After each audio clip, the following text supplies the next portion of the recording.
Okay. So just say a few words, and then we'll open it up to questions and ideas if people have anything to talk about, explain, etc. One of the things that was coming up and people were asking, I think it's important to just clarify, is that we're saying Darchei Emori basically means a lot of things of Nichush and Darchei Emori is people reading signs. You're looking at the signs of the universe, things that are happening, and based on those signs, you're evaluating and making decisions how you should act or react.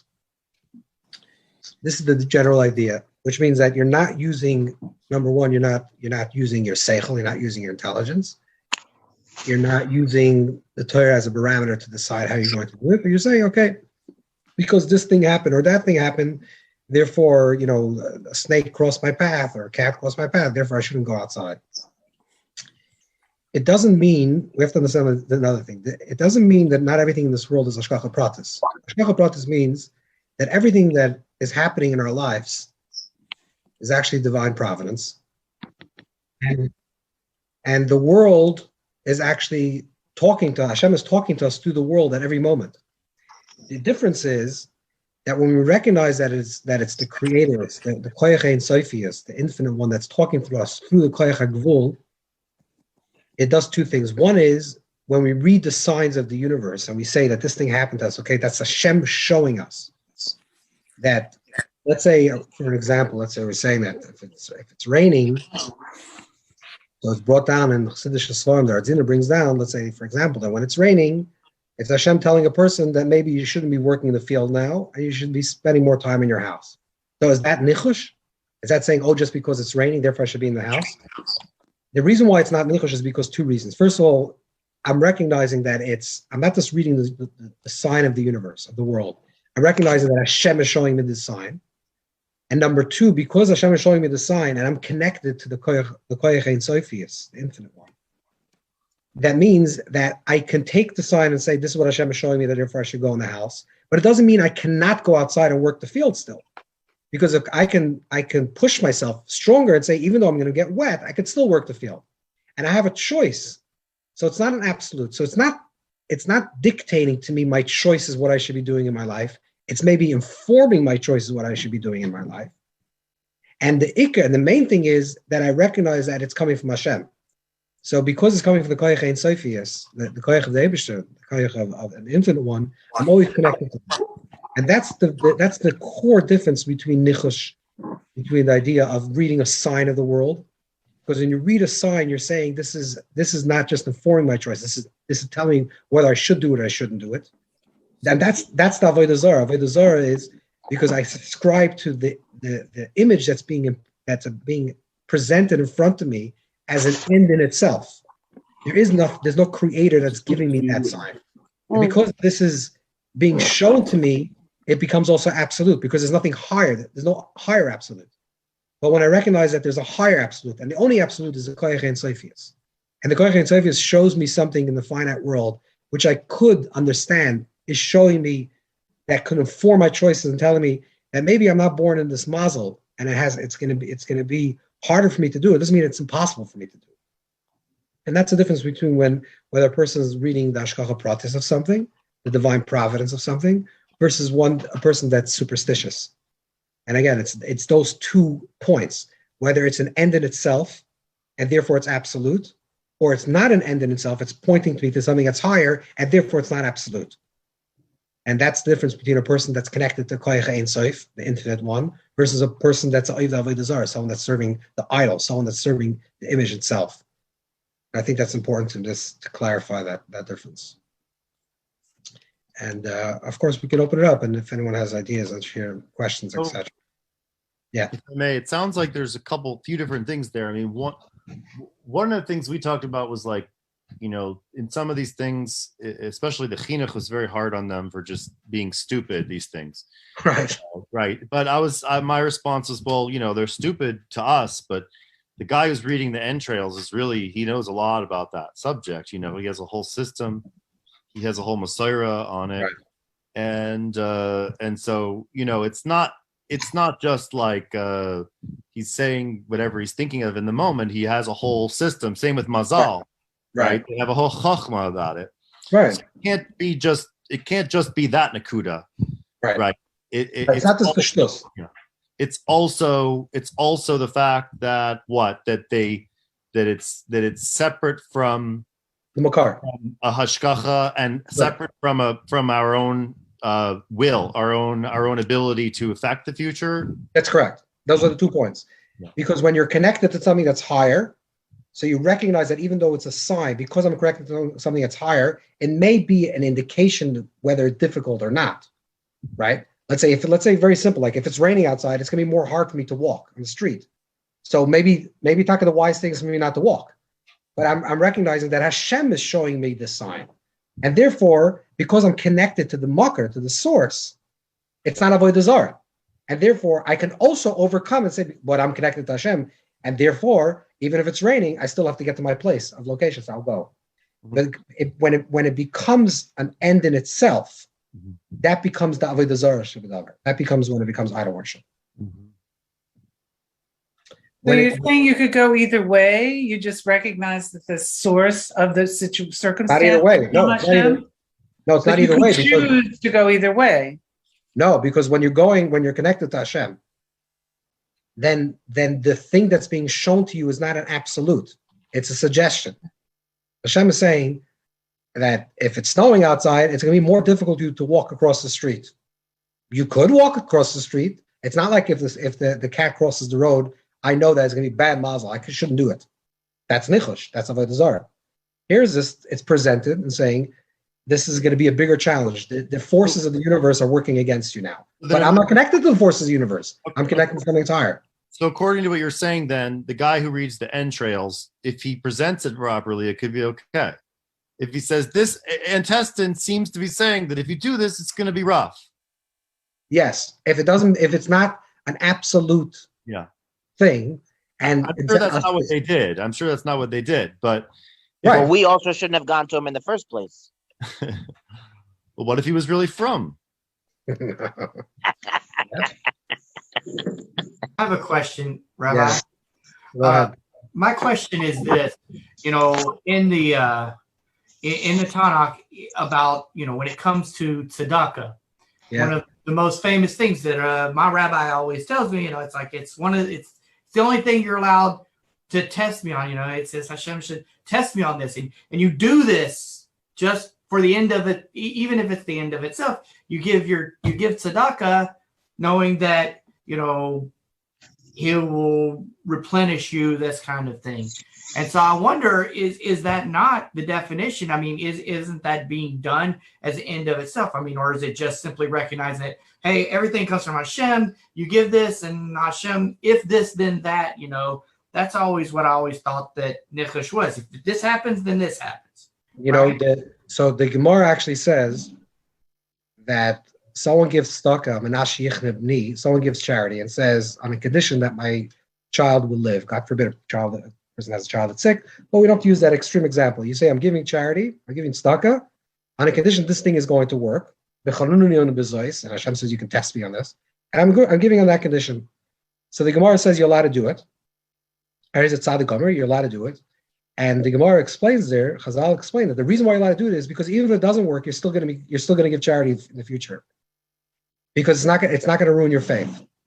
So in other words, the reason why you're allowed to do something is because it's not an end in itself. The reason why you're allowed to do it is because the sages were saying that we know that you're so connected to Hashem that even though you think that this is the way it has to work, it's like it's a vending machine. You put in the money and that's what's going to come out. But even if a vending machine doesn't work one time, for whatever reason, for Hashem's chesed, for whatever we don't understand, you're still going to serve Hashem.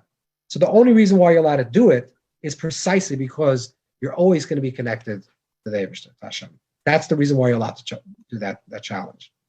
Precisely because you're connected. Thank you, Rabbi. Rabbi, I feel like so often I hear people have chosen to either not participate in community anymore or even to the extreme leave the faith completely based on what seems to be such trivial, like, I asked my rabbi a question and they didn't answer me, and then they left the school, right? Or I prayed and God forbid that person's child ended up dying, or even other extremes like the Holocaust, right? Like, how could God do something so terrible? I was a good person. I'm no longer going to be observant. So I'm surprised to hear that being the argument that the Gemara gives as to why someone can do something like that when it's so easy for people to use such examples to leave the faith. No, the Gemara is just giving an example, saying that in an ideal state, people have such strong faith that hoping for something, praying for something, and not working out, you're still going to have faith. Now, you're right that unfortunately some people literally feel that it's like a vending machine.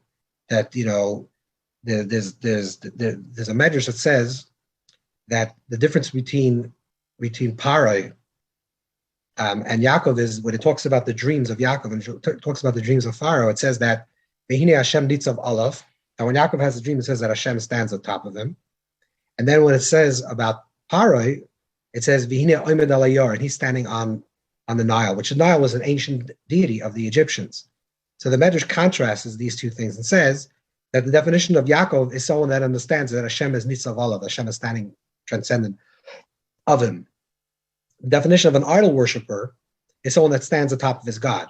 Standing atop of his God means that you subscribe to a certain system and saying that I understand exactly how things have to work. And if I do this, this is the result. And if I do that, that's the result. And that's a form of idol worship. When we say that we serve Hashem, we understand there's something that's transcendent of us, something that's higher than us, and we serve that higher being. And there are sometimes that Hashem says this is the way it's going to work, and if it doesn't work out, we're still always connected because it's a relationship that's transcendent of the cause and effect, the way we subscribe to the cause and effect of our actions. So this is just the ideal way of being.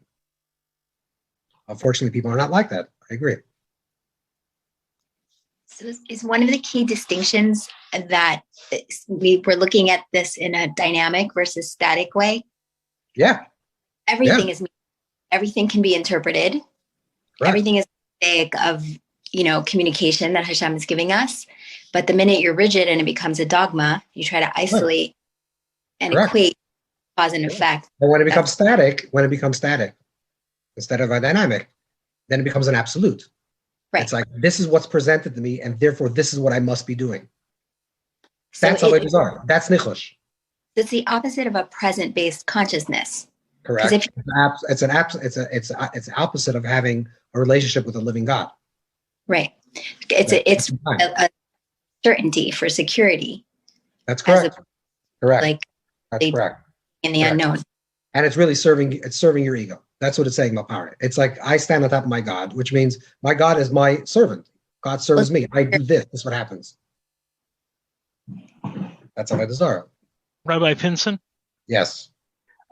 Going back to Jorian's example, the person who's looking at the entrails, why would perhaps getting a DNA test to tell if you're likely to get cancer in a certain area, why wouldn't that be nichush?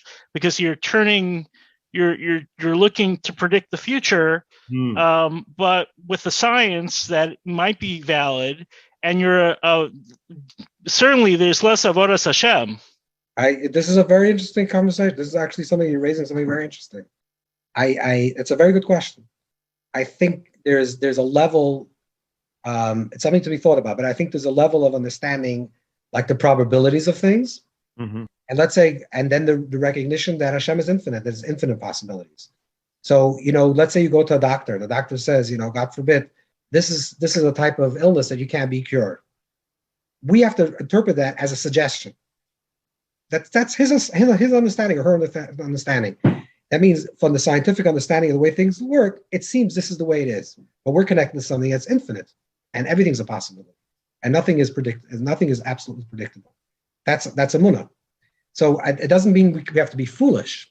And if you look at like the Ramah, when the Ramah talks about like looking at the stars, etc., he gives like an example saying you don't have to go dafka specifically against what is being shown to you, because it's hard. But it also means on the other side means if I see this is what it is. So maybe if there's some type of if a person gets this DNA test, and because of that, they can be more careful with certain things, not to, God forbid, to cause an onset of cancer, then they have to take that, they have to be responsible for that. Even though they know that there's infinite possibilities, and even, God forbid, a person that does have cancer, and even, God forbid, a cancer that's terminal, that Hashem is actually infinite, and we're connected to something that's infinite, and the miraculous is always possible. Right. So now with the doctor, we would say modern times that, like, we think science is a lot better than the reading the entrails. Right. And also, in the doctor's system, he's not really relying on any divine thing, I guess. Right. So it's a little bit different. Right. That's also that's a distinction. Like with the entrails, it could be very similar. Right. So almost everything could be pretty similar. But I do think that when a person subscribes 100% validity to especially a diagnosis that is God forbid the opposite of life, I think that's a form of nichush also. It's like you're saying this is what is presented, and there's an impossibility. It's disempowering. Exactly, and that's the opposite of what Yiddishkeit comes to teach us. The opposite of of our connection is saying that we're connected to Ein Sofius, and there's never a situation where we say it's impossible. I feel even like a person's like the last breath, they have to believe that there's always a possibility they can get healthy again. This is the way we have to live with faith in something that's infinite. Thank you.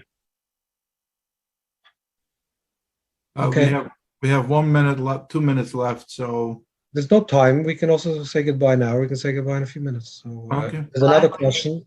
We'll take another question. Yeah. I have one more. I mean, it's just that basically what you're saying, what I'm trying to understand is you're saying that there's no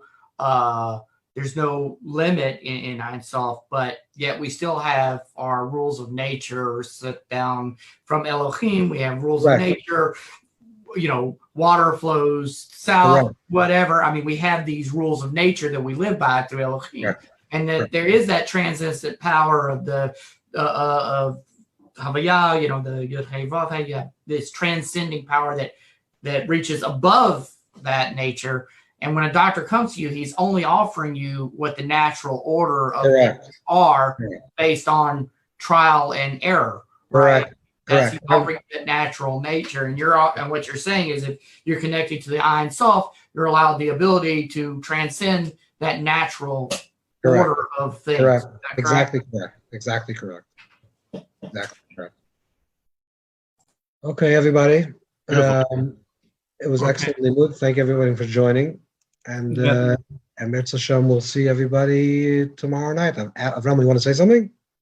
I want to say the same thing. I want to thank everybody. Just echo your words. If anybody has any, just give me feedback about today. If you want to change your break room or any special requests, please shoot me an email. Let us know how we could do better. But thanks again for joining us. And tomorrow at the same time, we ask that you try to log in by 6:20 so we could start on time. All right. Thank you. Thank you. Everybody.